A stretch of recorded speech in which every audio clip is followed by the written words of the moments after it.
الذين استجابوا لله والرسول من بعد ما أصابهم القرح للذين أحسنوا منهم واتقوا أجر عظيم.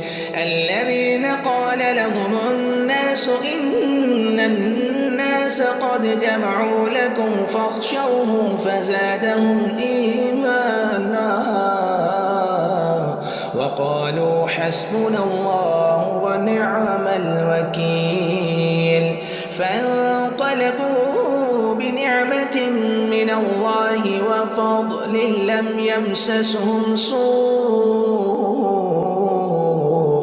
واتبعوا رضوان الله والله ذو فضل عظيم.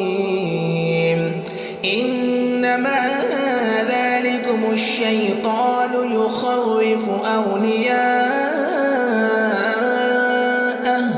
فلا تخافوهم وخافون إن كنتم مؤمنين.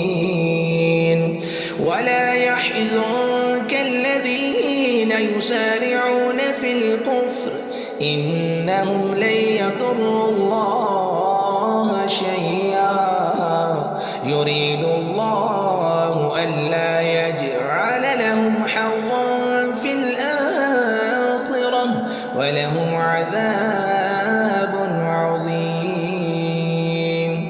إن الذين اشتروا الكفر بالإيمان لن يضروا الله شيئا ولهم عذاب أليم. ولا يحسبن الذين كفروا أنما نملي لهم خير لأنفسهم إنما نملي لهم ليزدادوا إثما ولهم عذاب مهين. ما كان الله ليذر المؤمنين على ما